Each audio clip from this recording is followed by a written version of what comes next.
मोदी सरकार पुढच्या वर्षभरात पडेल. नरेंद्र मोदी देशाचे पंतप्रधान राहणार नाहीत. सरकार जनतेच्या दबावाला तोंड देण्यासाठी आणीबाणी सुद्धा लादू शकतं. ही वक्तव्य आहेत लोकसभेचे विरोधी पक्षनेते राहुल गांधी यांची. पंतप्रधान नरेंद्र मोदी हे लवकरच एक मोठा रेकॉर्ड करणार आहेत. ते येत्या 10 जूनला भारताचे पंतप्रधान म्हणून तब्बल 4399 दिवस पूर्ण करतील. यासोबतच मोदी हे स्वतंत्र भारताच्या इतिहासात सर्वाधिक काळ पदावर राहणारे इलेक्टेड पंतप्रधान ठरणार आहेत. तसं पाहिलं तर मोदींचा आणखीन 3 वर्षांचा कार्यकाळ हा बाकी आहे. म्हणजेच काय तर ते यापेक्षाही मोठा रेकॉर्ड सेट करू शकतात. पण मोदी आता फार काळ पंतप्रधान पदावर राहणार नाहीत असं राहुल गांधी सातत्याने म्हणतायत. मागच्या 10 दिवसात त्यांनी एका पाठोपाठ एक अशी अनेक वक्तव्ये केली आहेत आणि त्यांच्या या वक्तव्यांना काँग्रेस पार्टीकडून सुद्धा समर्थन मिळतंय. यावरती भाजपने सुद्धा त्यांना प्रत्युत्तर दिलंय.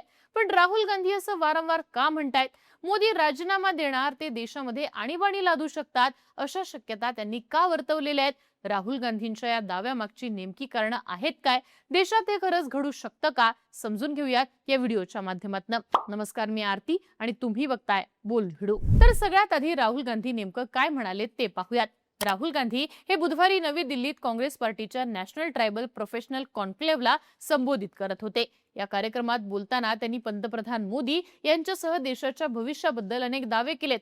ते असं म्हणाले की मोदी आता एका वर्षापेक्षा जास्त काळ पंतप्रधान पदावर राहणार नाहीत. आता त्यांनी हा दावा नेमका कशाच्या आधारावर केला? कारण केंद्रात तर एनडीएला स्पष्ट बहुमत आहे. भाजपला स्वबळावर बहुमत नसलं तरी मित्रपक्षांची भक्कम अशी साथ आहे. महत्वाचं म्हणजे एनडीएतल्या सर्व घटक पक्षांना मोदींचं नेतृत्व मान्य आहे. त्यामुळे मोदी सरकारवर सध्या तरी कोणतंही राजकीय संकट नाहीये. पण मग मोदी राजीनामा देण्याची स्थिती का निर्माण होऊ शकते? तर राहुल गांधी यांचा असा दावा आहे की लवकरच देशामध्ये मोठं असं आर्थिक संकट येणार आहे, ज्यामुळे मोदींना राजीनामा द्यावा लागेल. राहुल गांधी म्हणतायत की देशात भयंकर आर्थिक सुनामीही येणार आहे. प्रत्येक वस्तूचे भाव वाढणार आहेत. देशावर असं आर्थिक संकट येईल जे तुम्ही तुमच्या आयुष्यात कधीही पाहिलं नसेल आणि हे आता कुणीही थांबवू शकत नाही, असा धक्कादायक दावा राहुल गांधी यांनी केलाय. यासोबतच राहुल गांधींनी आणखी अनेक दावे केलेत. ते असं म्हणतायत की एका बाजूला देशावरती आर्थिक संकट येत आहे, तर दुसऱ्या बाजूला देशामध्ये संस्थात्मक बंड घडतंय. त्यासाठी पंतप्रधान नरेंद्र मोदी आणि भारतीय जनता पार्टी जबाबदार आहे. थोडक्यात काय तर देशातल्या संवैधानिक संस्था सरकार विरोधात बंड करू शकतात, असा दावा राहुल गांधींनी केलाय. ते म्हणाले की निवडणूक आयोगावर सरकारचं पूर्णपणे नियंत्रण आहे. आयोग मागच्या 3 वर्षांपासून सरकारच्या नियंत्रणाखाली आहे. मला मुख्य निवडणूक आयुक्तांकडून सातत्याने मेसेजेस येत आहेत. गुप्तचर संस्थांचे प्रमुख, वरिष्ठ न्यायमूर्ती हे सगळेजण बंड करतायत. ते सगळी माहिती आम्हाला देत आहेत, असा खळबळजनक दावा राहुल गांधींनी केलाय. राहुल गांधी इथवरच थांबलेले नाहीयेत. ते पुढे असं म्हणाले की सरकारनं जी कंट्रोल सिस्टीम बनवली आहे ती आतून कोसळत चालली आहे. कारण लोकांच्या हे लक्षात आलंय की जनतेचा दबाव एवढा प्रचंड असेल की ते जर या मार्गावरती चालत राहिले तर त्यांनाच धोका आहे. थोडक्यात काय तर राहुल गांधींचं असं म्हणणं आहे की सरकारकडनं इतक्या वर्षांपासून सगळ्या गोष्टींवरती नियंत्रण ठेवण्याचा प्रयत्न केला जात होता, पण आता सरकार हे फार काळ करू शकणार नाहीये. या विरोधात अंतर्गत मोठं बंड होईल, असं त्यांचं म्हणणं आहे. आता राहुल गांधींनी त्यांना सगळी अंतर्गत माहिती मिळत असल्याचा दावा देखील केलाय. ते म्हणाले की माझ्याकडे माहिती येतेय, यंत्रणा मला माहिती देत आहेत. मोदींबद्दल, अमित शहाबद्दल, त्यांच्या मुलांबद्दल, मंत्र्यांबद्दल, अजित डोवाल यांच्याबद्दल संपूर्ण माहिती माझ्याकडे येतेय, असं देखील राहुल गांधी म्हणाले. यानंतर राहुल गांधी यांनी जो काही दावा केलाय तो सगळ्यात धक्कादायक आहे. ते असं म्हणाले की जनतेच्या दबावाला तोंड देण्यासाठी सरकार आणीबाणी देखील लादू शकतं. कदाचित ते आवाज दाबून टाकण्यासाठी आणीबाणीसारखी स्थिती लादण्याचा प्रयत्न करतील. हे शक्य आहे. आपण आता एका वेगळ्या टप्प्यावरती जातोय. याआधी आपण पूर्णपणे नियंत्रणात होतो, पण आता परिस्थिती हाताबाहेर जातीये. मोदींना हे माहिती आहे की त्यांनी ज्या सिस्टीमवरती कंट्रोल मिळवलं होतं ती सिस्टीम आता कोसळतीये. माझा अंदाज आहे की मोदी एका वर्षात पंतप्रधान पदावरती राहणार नाहीत, असा दावा राहुल गांधींनी केलाय. इथे लक्षात घेण्यासारखी गोष्ट म्हणजे मोदी सरकारवर राजकीय संकट येणार असं राहुल गांधी म्हणतच नाहीयेत. त्यांचं म्हणणं असं आहे की देशावरती इतकं मोठं आर्थिक संकट येईल की हे सरकार त्याचा सामनाच करू शकणार नाही. तसं पाहिलं तर देशाच्या अर्थव्यवस्थेबाबत अनेक अर्थतज्ञांनी मोदी सरकारवर उघडपणे टीका केली आहे. अलीकडच्या काळात तर अशा अनेक अर्थतज्ञांनी मोदी सरकारवर टीका केली आहे जे एकेकाळी या सरकारच्या धोरणांचे समर्थक होते. सुरजित भल्ला ते सप्टेंबर 2017 ते डिसेंबर 2018 या कालावधीत पंतप्रधानांच्या आर्थिक सल्लागार परिषदेचे सदस्य होते. त्यांची ओळख मोदी समर्थक अर्थतज्ञ अशी देखील राहिलेली आहे. पण आता त्यांची भूमिका बदलत असून ते सरकारच्या धोरणांवरती थेटपणे टीका करतात. अलीकडेच भल्ला यांनी इंडियन एक्सप्रेस मध्ये एक लेख लिहिला होता, ज्याचं टायटल होतं भाजप निवडणूक जिंकतीये पण देशाची अर्थव्यवस्था मागे पडतीये. आपल्या या लेखात त्यांनी सरकारच्या आर्थिक धोरणांवर प्रचंड अशी टीका केली होती. त्यानंतर येतात अरविंद सुब्रमण्यम.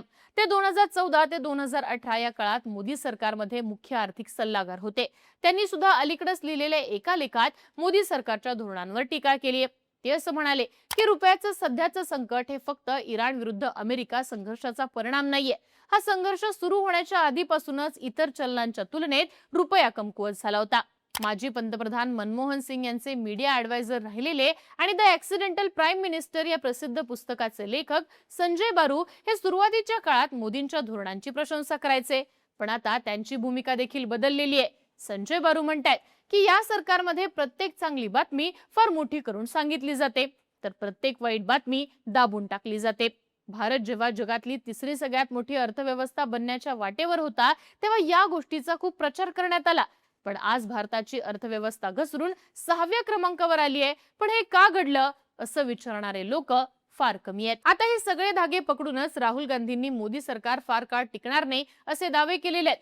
त्यांच्या या दाव्याला भाजपकडून देखील जोरदार प्रत्युत्तर देण्यात आलंय.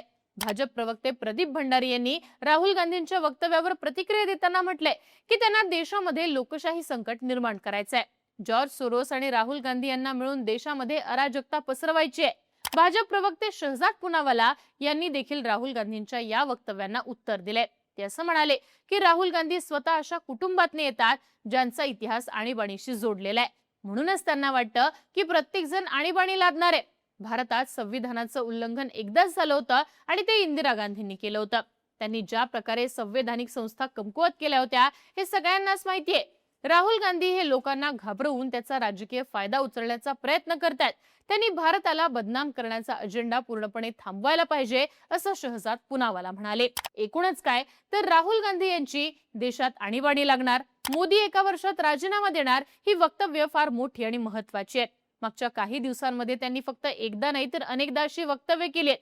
देशामध्ये आर्थिक सुनामी येण्याचाही त्यांचा दावा आहे. महत्वाचं म्हणजे ज्या प्रकारे मोदी समर्थक आणि अर्थतज्ञांची भाषाही बदलल्याचं दिसतं ते पाहता आता राहुल गांधींचा दावा खरा होतो का याकडे सगळ्यांचं लक्ष आहे. तुम्हाला काय वाटतं? नरेंद्र मोदी हे खरंच एका वर्षाच्या आत राजीनामा देतील का? देशात खरोखर आणीबाणीसारखी परिस्थिती निर्माण होईल का? तुमची मतं आणि प्रतिक्रिया आम्हाला कमेंट बॉक्समध्ये लिहून कळवा आणि बोलबिडूच्या YouTube चॅनलला नक्की सबस्क्राईब करा.